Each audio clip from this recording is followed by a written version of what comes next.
Assalamualaikum warahmatullahi wabarakatuh. Pembelajaran kita kali ini adalah KD 3.4, yaitu pokok bahasan substansi genetika. Untuk substansi genetika ini nanti yang akan kita diskusikan adalah tentang kromosom, DNA, RNA, gen, alel, dan sintesis protein.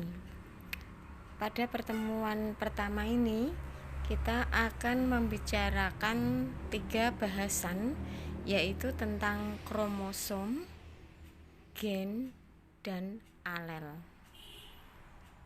Supaya Anda lebih jelas bisa membayangkan, di dalam inti sel ini terdapat struktur yang disebut kromosom. Bisa Anda lihat, ini adalah bentuknya kromosom. Dia terdapat di dalam inti sel. Untuk lebih jelasnya, apa itu kromosom? Kromosom ini suatu struktur padat yang terdiri dari komponen molekul, yaitu yang pertama protein, yang kedua DNA. Struktur padat kromosom ini yang bisa kita lihat pada saat pembelahan sel, yaitu pada tahap metafase. Jadi kita sudah belajar tentang pembelahan sel, yaitu mitosis dan meiosis pada tahap metafase. Kemarin sudah dijelaskan bahwa kromosom berjajar-jajar pada bidang pembelahan dan terdiri dari benang-benang kromatid, itu kromosom. Strukturnya ini bisa Anda lihat tadi seperti sepasang kupu-kupu ya. Tapi kalau kita lihat, satu struktur kromosom terdiri dari, yang pertama ini adalah sentromer. Ini adalah pusatnya, dan bagian yang kedua ini adalah lengan kromosom. Ya, ini lengan. Bisa Anda lihat. Untuk sentromer ini yang ada pelekuan seperti pelekuan primer ini tidak mengandung gen, sedangkan yang mengandung gen adalah lengannya. Jadi gen nanti yang akan membawa sifat keturunan, sedangkan yang di sentromer ini tidak mengandung gen, karena sentromer ini untuk melekat pada benang-benang spindle, untuk menggantungkan diri pada benang-benang spindle pada saat pembelahan. Kemudian di lengan itu sendiri, coba Anda lihat, bagian yang tidak terdapat kromomer dan kromomiol ini disebut matrik. Kemudian bagian yang mengandung gen ini namanya kromomer. Di sini terdapat lokus. Lokus ini tempat kedudukan gen. Jadi sepasang gen nanti akan duduk di lokus-lokus ini. Sedangkan kromomiol ini, jadi Anda lihat yang seperti titik, ini adalah penebalan yang juga tidak mengandung gen. Jadi bagian lengan yang mengandung gen adalah kromomer. Di sini terdapat lokus yang tempat duduk gen, makanya dia mengandung gen. Sedangkan yang kromomiol tidak mengandung gen. Sedangkan bagian pusatnya ini juga tidak mengandung gen. Bagian ujung yang membulat ini disebut satelit, dan di situ terdapat benang-benang kromonema. Ini bagiannya. Nah, ini juga kromosom yang homolog. Apa maksudnya kromosom homolog? Kromosom homolog adalah kromosom yang berpasangan. Jadi kalau separuh toh, ini Anda lihat yang melekuk itu adalah sentromernya, sedangkan yang seperti garis-garis ini adalah lokus yang mengandung gen. Jadi gen terdapat pada lengannya, bukan terdapat pada sentromernya. Nah, alel itu apa? Alel ini adalah bagian dari gen itu. Jadi A besar dengan A kecil ini kita sebut sepasang alel yang heterozigot. Ya. Kenapa heterozigot? Karena A besar ini tidak sama dengan A kecil sifatnya. Misalnya kita ambil contoh, A besar ini menentukan sifat besar, yang A kecil menentukan sifat kecil, atau A besar menentukan sifat tinggi, A kecil menentukan sifat rendah, dan seterusnya. Kalau A besar dengan A besar kita sebut sifatnya sama, yaitu homozigot dominan atau A kecil begitu ya. Nah ini sudah seperti tadi ya, hanya penegasan saja bagian kromosom. Kemudian ini struktur dan fungsi bagiannya sudah Bu Esti jelaskan tadi. Ini cuma untuk penegasan saja lah. Ini kromosom lagi masih ya. Ini adalah karyotipe manusia. Yang saya ambil contoh adalah manusia karena kita ini manusia untuk mudah untuk memahaminya saja. Apa tuh karyotipe ini? Tampilan visual kromosom setiap individu ini dinamakan karyotipe. Tampilan visual ini di sini maksudnya adalah tampilan yang bisa kita lihat. Setiap makhluk hidup tidak sama jumlah kromosomnya. Ini kebetulan manusia ada 23 pasang. Mungkin pada lalat adalah 5 pasang. Mungkin pada makhluk hidup yang lain jumlahnya berbeda tergantung jenisnya lah. Manusia ini 23 pasang kita yang terdiri dari ini Anda lihat sampai nomor 22 ya. 22 pasang kromosom tubuh dan 1 pasang kromosom seks. Nah, ini jika dilihat XX ini wanita, sedangkan yang oranye ini XY adalah pria. Jadi setiap kita jika wanita kita memiliki 22 pasang kromosom tubuh dan sepasang kromosom XX. Sedangkan pada pria 22 pasang kromosom tubuh dan sepasang kromosom seks yaitu XY. Ini Anda lihat. Kalau di nomor ribu kromosom iya, setiap nomor akan menentukan sifat-sifat yang berbeda. Mungkin suara tangis nomor 5, nomor 21 bentuk hidung, mata dan seterusnya. Tapi yang kromosom yang kelamin atau seks ini khusus untuk menentukan jenis kelamin, sedangkan yang kromosom tubuh menentukan sifat tubuh, misalnya hidung mancung, mata sipit, mata bulat, rambut hitam, rambut putih, kulit hitam, kulit albino dan seterusnya. Ini tampilannya, jadi disusun dari yang terpanjang sampai yang terpendek dan harus berpasangan. Jika kromosom tidak berpasangan, tidak diploid atau tidak haploid, maka kromosomnya termasuk abnormal. Jadi kromosom tubuh itu yang normal berpasangan, sedangkan pada tubuh ya, pada sel tubuh berpasangan, pada sel gamet hanya separuhnya haploid ya. Ini tabel bentuk kromosom. Jadi kromosom ini yang Bu Esti gambar adalah homolog dalam keadaan berpasangan. Jika lengannya sama panjang ini disebut metasentrik. Jika lengannya yang salah satu lengannya hanya separuh lengan satunya disebut submetasentrik, biasanya cenderung membentuk huruf L.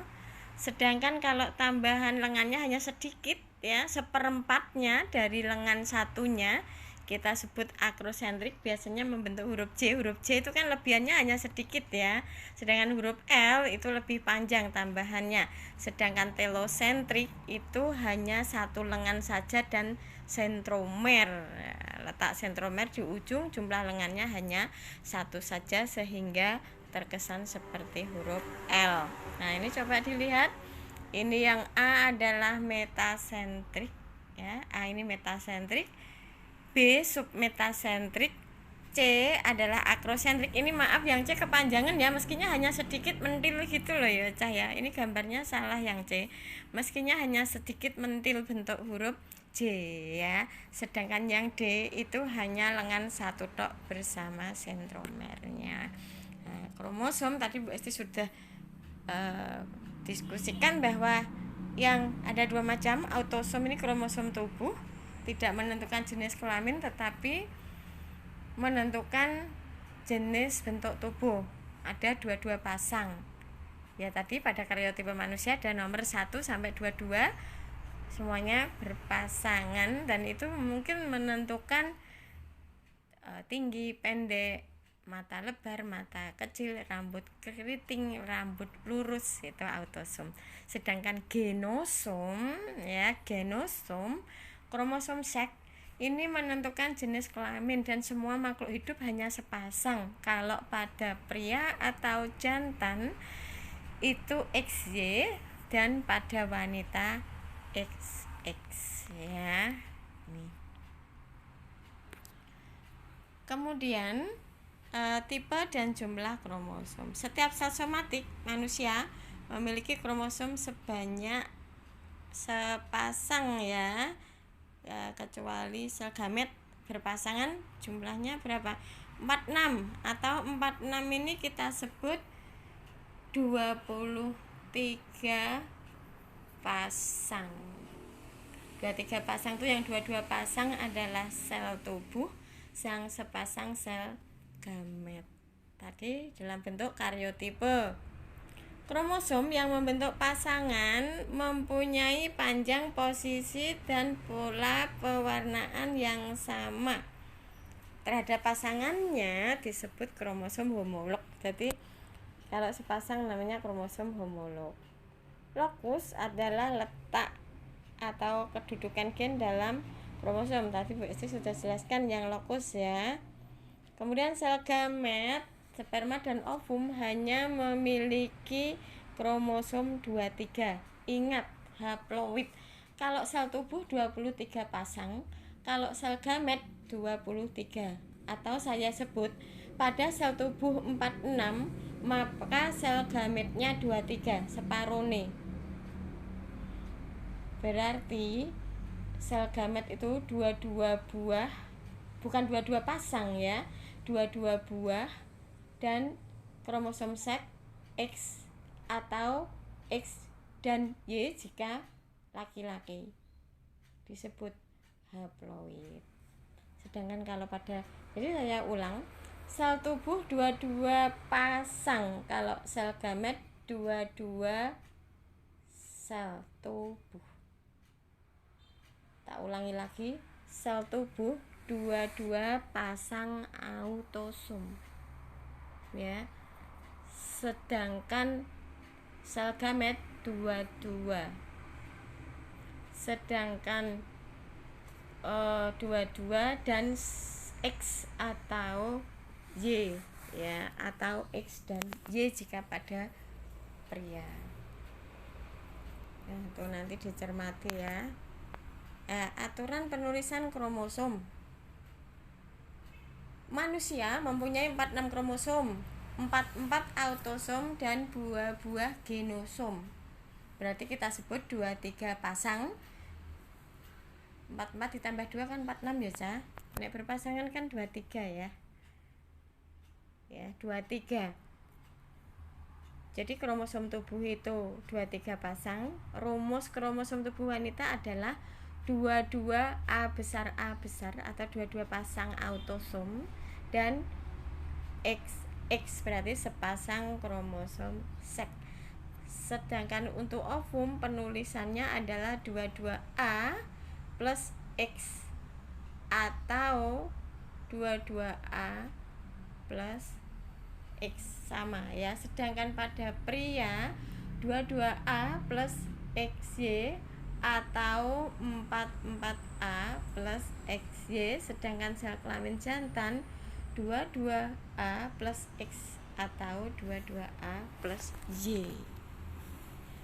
Sekarang gen. Gen ini yang menentukan pewarisan sifat, tersusun atas polinukleotid yaitu DNA, fosfat, gula, dan basa nitrogen. Untuk apa gen? Mengatur perkembangan dan proses metabolisme individu, kemudian mengandung informasi genetik, mengontrol pembuatan polipeptida. Dia terdapat di dalam kromosom, tadi sudah dijelaskan. Nah, dia juga mengatur perkembangan metabolisme, kemudian mengontrol pembuatan polipeptida. Ini coba Anda lihat, ini instruksi untuk pewarisan sifat. Gen dominan ditulis dengan huruf besar dan gen kecil untuk resesif ditulis dengan huruf kecil. Coba Anda lihat, yang Bu Esi sudah jelaskan. Karakter tinggi dominan kita tulis dengan huruf besar dan pasangan alelnya adalah karakter pendek yaitu resesif T kecil. Variasi alternatif gen yang menjelaskan adanya variasi pada pewarisan suatu sifat disebut alel. Nah, coba Anda lihat ini. Dia terletak pada lokus. Nah, ini lihat D besar, D kecil. Ini adalah sepasang gen. D besar alelnya D kecil. C besar alelnya C kecil. B besar alelnya B kecil. D besar dengan D kecil atau D besar dengan D besar kita sebut sealel. Sedangkan D dengan C, C dengan B, A dengan B ini tidak kita sebut sealel. Sealel itu nek cara gampangnya itu hurufnya podo cah. Ya nanti kan ada yang menentukan sifat dominan, ada yang resesif. Jadi alel itu adalah bagian dari alternatif gennya ya dia. Jadi sepasang gen itu disusun oleh alel, gampangannya ngono. Nah ini tadi sudah Bu Esti jelaskan tentang alel, letak dan simbol alel. Homozigot dominan M besar, resesif M kecil, heterozigot M besar, M kecil. Fenotip sifat yang tampak, tinggi, rendah, panjang, pendek, besar, kecil. Sedangkan genotip itu adalah dilihat dari susunan gennya. Coba Anda lihat M besar itu gen. M kecil adalah gen. Manis itu fenotip. Asam itu fenotip ya. Oke, sekian penjelasan saya tentang kromosom, gen, dan alel. Terima kasih. Sampai jumpa pada pertemuan berikutnya, yaitu membahas tentang DNA dan RNA. Wassalamualaikum warahmatullahi wabarakatuh.